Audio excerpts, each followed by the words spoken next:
Thanks everybody for taking the time to view me this afternoon. For those that I don't know, especially, I appreciate it. There are some in the crowd that think could hear. So this is stretching the life of equipment, how to get the most of your investment. So what have we seen in the industry? Due to a variety of factors, some of which probably warrant their own session here. CapEx spending is down slightly in projects that have slowed down a little bit. There's just been a little more hesitancy to invest capital on larger projects. It's just a trend we're seeing in the industry, and I think broadly in a lot of manufacturing.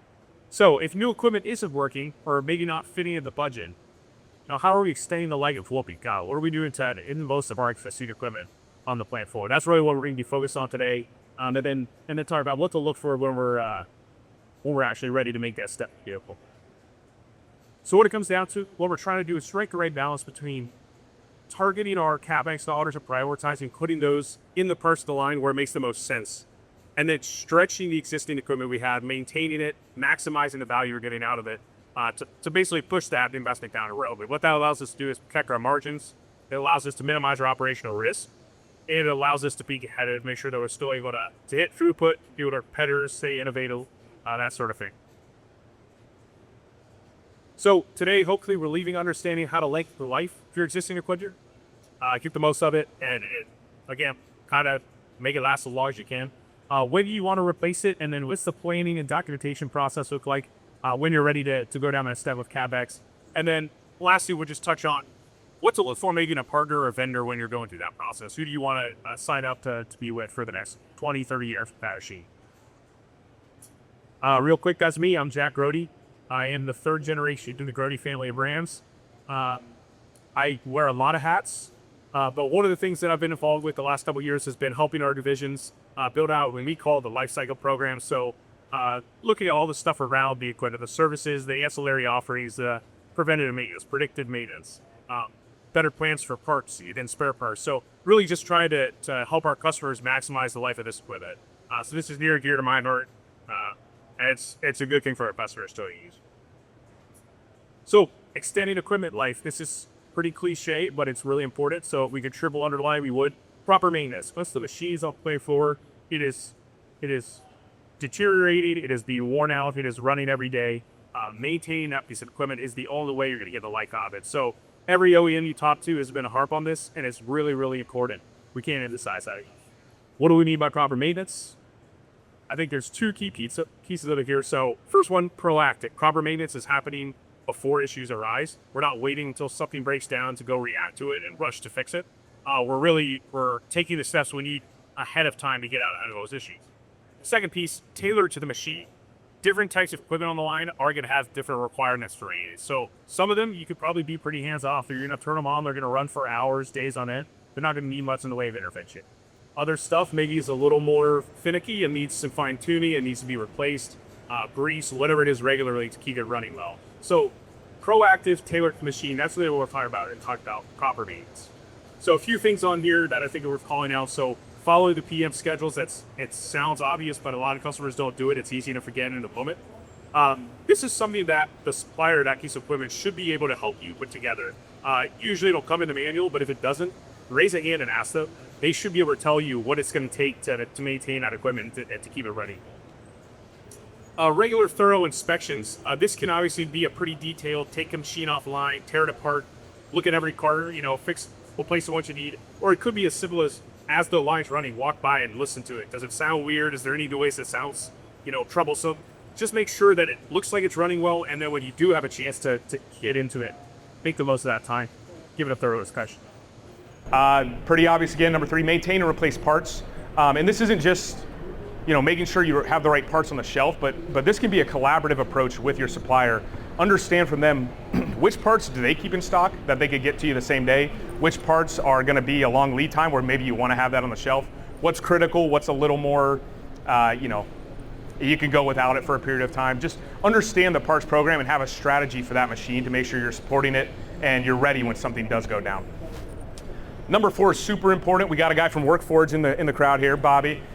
He's close to home here on the training side, but this is a really key piece, and this is becoming more important now with just a lot of skilled, long-time employees, technicians in the processing plant retiring out or aging out of the workforce. We're finding more and more customers are struggling with bringing on some new bodies to fill those roles, and then keep those people in place. The turnover is becoming more of a problem. So there's really two pieces of this. It's how do you train those new hires? How do you get them up to speed quick to be useful and be able to keep your line running?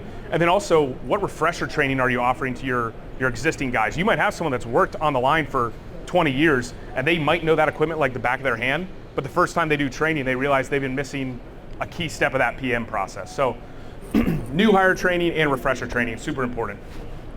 And last but not least, number 5, and I'll get out ahead of this one, warranties there spelled incorrectly. That is the wrong version of warranties, but invest in extended warranties and service plans. So this is really about how can you involve the OEM, the supplier of that equipment, in supporting your machine. You know, lean on them a little bit. If they offer anything on a service front from a warranty standpoint, ask for it. Ask what the price is and try to get them involved and bought in on keeping this equipment running. Okay, so upgrades and overhauls. This is important too because we deal with this a lot. We're an OEM, so we have machines all over the place, all around the world at customers. Excuse me. And the second it leaves our door, we lose a little bit of control. And a lot of times, it's stuff like this that can cause problems down the road. So these are all things, examples of things that are gonna come up during the life of a machine, especially something that's been out on the plant floor for a while. The safety and sanitation, those standards are constantly changing. So we need to bring old equipment up to that standard to keep it, compliant in our plant. Rebuilds are gonna happen all the time. Controls upgrades, combating obsolescence, that's super important. Modifications for new applications. Maybe that machine was perfect for what you were making before. Now I need to modify it to do something new. The theme here is this is happening to an existing piece of equipment. Before you go tear that thing apart and do it yourself, ask your OEM for help. A couple of reasons for that. One, they know the machine pretty well. They know what the critical components are. If you're gonna go tear it apart and then put it back together, modify it, Frankenstein it, are you voiding the warranty you might have in place with them? Are you impacting their ability to service that equipment down the road? Is it something where you're gonna call for help 10 years from now, they look at it, they don't even recognize the machine. So that's a risk you wanna take into account. The second piece is, especially on the safety, the sanitation, the controls upgrades, the modifications for new applications, those are the kind of things where likely you're not the first person that's asked the OEM for help. They might have an off-the-shelf solution ready to go where it can save you a lot of work, a lot of digging in and trial and error. If you call them, they might have something ready to ship to you tomorrow. So the theme of this slide is just before you go tear your machine apart, talk to the person who built it. They can probably help you. So then replacing equipment. There is gonna be a time when you've exceeded the life of that machine and you're ready to replace. What are some of the things we want to consider as part of that process to make sure that we're getting the right piece of equipment up front, but we're also getting a piece of equipment that can grow with us and is going to be something that we can maintain and extend the life of as much as possible. So documentation and planning, 2 key pieces of that. I will go into each of those in detail. Before we do, standard equipment lifespan, just to touch on this again, because we get asked this by our customers all the time. Is there a standard lifespan? The answer is no. And if you've ever been buying a piece of equipment, you've probably been told that it depends, and it's kind of an annoying answer, but it really is true. So type of machine, the maintenance requirements for it, how well you're gonna follow those maintenance requirements, and then the usage, how often you're gonna run it, how hard are you gonna run it, what are you running on it? An example from our business, slicing a frozen bacon belly is a lot harder on the machine than slicing a nice soft log of ham. So it's just, that's gonna have different impacts on the machine. So this is kind of an open-ended question. Again, though, the OEM is working with enough different processors that they can likely give you a reasonable band of expectations to work within.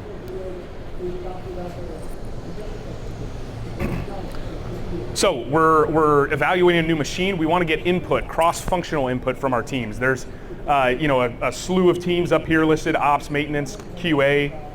There's probably more that go into it. Finance is going to have a say as well.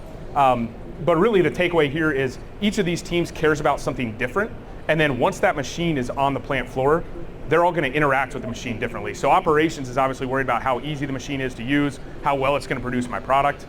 Maintenance is obviously really worried about how long or how hard is it going to be to work on this machine, how much pain is this going to cause me. QA and food safety, they're going to be looking at the product coming out, is it producing good product, is it wasting a lot, but also how easy is it to wash this thing? How much time am I going to spend sanitizing? Basically the long and short is they all care about different stuff. So before you go buy a machine and slap it on the plant floor, double check and make sure it's what everybody's going to be happy with, or else you're going to get some probably some angry customers down the road. So planning ahead, and we have these conversations with our customers a lot. This is really important. There's going to be a machine that's perfect for what you're doing today, or pretty damn close to perfect. The question is, how much of that machine can grow with you down the road? So we're buying for the business today, but every business hopes to grow, I would think. So considering some of these things before you actually pull the trigger on the machine. The application's product mix, basically how flexible is the machine you're buying, versus is it tailor-made, bespoke to your one SKU you're making right now, and if you have a change in business tomorrow, is that machine going to the scrapyard?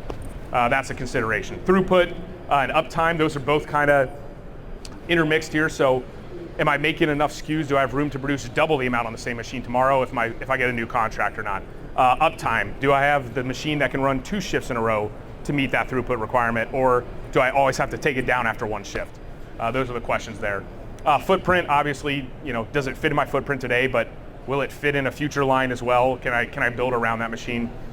And then integrations, I think this is a good one. Just how integratable is that piece of equipment? Can I plug it into my existing SCADA system, the remote monitoring capabilities I have? Can I plug it into the line control I have? Or is it a pretty dumb machine? It's going to take a lot of work to go ahead and get it in there. Just things to consider as well as part of the planning process. Total cost of ownership. I actually did a presentation at EATS, Process Expo then 2 years ago on this topic specifically, so I won't beat it to death because I think there's a video of me out there somewhere doing this. But basically what we're talking about here is looking beyond just the price tag for a piece of equipment when you're trying to determine what you want to invest in. There's obviously the list price of a machine, but there's a lot more tied into that equipment that's going to cost you down the road. So evaluating that up front and making sure you understand the whole cost of the equipment to compare apples to apples between your options is really important. So breaking it down, TCO, we're obviously going through the initial cost. It's price tag, it's the cost to ship it to yourself, it's installation, it's modifying the line to fit that machine in. Cost of operation, it's going to take electric, it's probably going to take compressed air or water or some type of utility to run the machine. Maybe it requires an operator to operate the machine, someone to load the slicer or to interact with the machine in some way that maybe otherwise you wouldn't have that person on the line. So there's an operating cost attached to it. Cost of maintenance, which we touched on earlier. Parts are going to wear out, you're going to have to replace them, you're going to have to pay people that can work on that equipment, so there's a cost tied there. Cost of downtime is a huge one, and this would really come back to reliability. So understanding what does it cost me when my line goes down, and if this machine is 99% reliable versus machine B that is 90% uptime, what's that difference going to mean in terms of dollars? The reliability can really be valuable to you when you start to think dollars and cents per hour of production lost or minute production lost. That's super important. And then obviously the salvage value. At some point you might be able to sell it, so take that into account. But when you bundle that up, that gives you a totally different way to look at it versus just saying this machine's $1 million, this is $2 million, end of story. There's a lot that rolls up into that.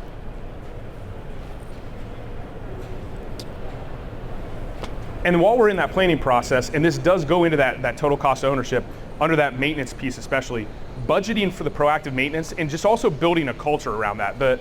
Maintaining an equipment line is not just something you say you're going to do or a strategy that you lay out to do. It really is building a culture. You can have a mindset of the people on your team that are proactively looking at the equipment and looking for opportunities to fix it before something goes wrong. So budget for it, but also just plan to kind of breed that mentality in the team at your plant. That's super important. So again, what can I be asking my supplier, or what can I be thinking about now?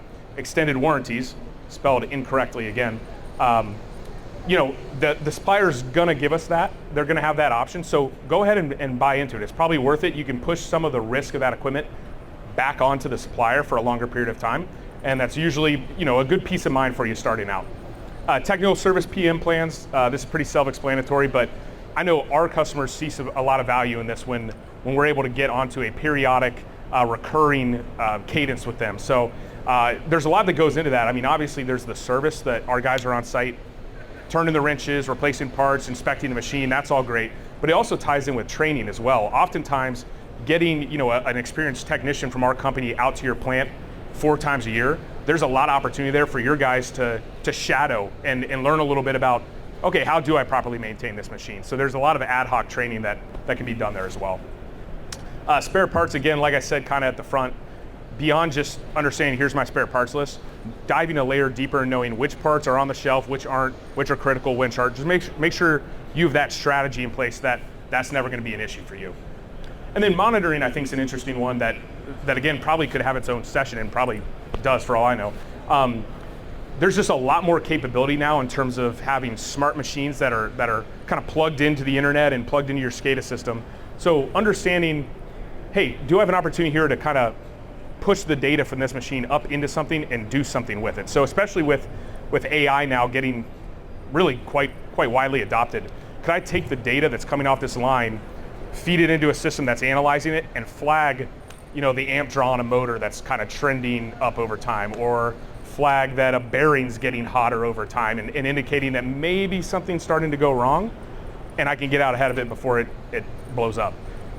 So all good things to be thinking about at the onset and plan for right up front. And find the right partners, that's where we come in. There's a lot that goes into this, and obviously there's always going to be some amount of just, a good partner when you see one or you feel one. But there are some things to be looking for right off the bat. So beyond the cost and the ability to do what you need it to do, is the equipment durable? Is it a machine that just, it's high quality and it looks like it's going to last? You can usually tell pretty quickly walking around a piece of equipment, is this a good piece of equipment, or is this one that's going to shake itself apart in 2 years? Just really looking at that layer of it. Resources and footprint. Obviously, there's an aspect of this partnership that goes beyond just the machine itself. It's 2 years from now when I have a problem, 10 years from now when I have a problem. Am I calling someone halfway across the world? Are they right in my backyard? Do they have people that are going to answer the phone right away and come out to me, or am I going to have to go through 10 layers of automated AI agents to get to a real person to help me? There's just considerations like that go into it. So are they a good fit from that standpoint? The technical service and ongoing support is a part of that as well. And then what other capabilities do they bring to the table? Hopefully this isn't just a transactional one-time relationship where you buy it and you never talk to them again. Hopefully you can find a partner that has this machine today, but might be able to help you with other pieces of the line or other pieces of your operation as well. So what else is that partner bringing to the table beyond just a really good piece of equipment for me right now? And then one other one that's on there that maybe is tied in with equipment durability would just be the reputation of the partner. This is frankly a pretty small industry, and I think probably in a lot of different industries it's like this. Everybody kind of knows everybody, so if you really want to judge who you're about to work with, go ask around. There's other processors that have probably bought that equipment and love it or hate it, or they love that partner or hate them. Just go do your homework before you jump into bed with someone. That was elegant. So to recap, again, balancing, just coupling this with maintaining the equipment you have and stretching the life of that as much as you can, while also targeting and prioritizing your CapEx where it makes the most sense. So we're really talking about stretching our dollars, especially in a time like this. It's got a lot of uncertainty and things are changing every day. And what's that look like? Again, it's the maintenance versus the replacements. The maintenance falling into those broad categories, following through on the maintenance that's being recommended from the OEM, inspecting the equipment, keeping an eye on it, making sure you're getting out ahead of any issues before they really turn into something bad. Having a good plan around your parts so that your machine's always ready to get back online. Training your people, that one, if you could pick one out of that list, that might be number one now as far as the biggest priority for a lot of processors we talk to. That's just getting harder and harder to stay out ahead of. So that's one I didn't touch on too deeply, but there are companies out there that can actually help you build a training curriculum for your specific plant or for the piece of equipment. So when you're buying a machine, I'd say ask the supplier, do they have a training platform? Do they have materials, videos, something that can help their people learn your stuff on an ongoing basis? But also, if not, there are companies out there that will come in and do a walkthrough of your line and build you a training curriculum for your line. So depending on the size of the line, the amount of people you bring in every day, how many people you're training, something worth looking at. Investing in extended warranty service plans, again, just pushing the onus back on the supplier to help buy into that equipment. And then replacements. Getting the cross-functional input, thinking about the future-proofing the purchase to an extent. Looking at the TCO, not just the price of the machine, that's a big piece of it. And then being happy with who you pick as a partner. That's a critical piece of this as well. I thought that was it. Okay, I left 10 minutes for Q&A, and I will have to put this back there for questions or pass it around and then answer from the podium. But anybody any questions or comments, heckling? I'm open to all of it. No, I even planted people in the crowd. They don't even want to ask questions. Cool. All right, well, hey, thank you all for taking time spending with me. Enjoy the rest of the show. Hope you get some value out of it.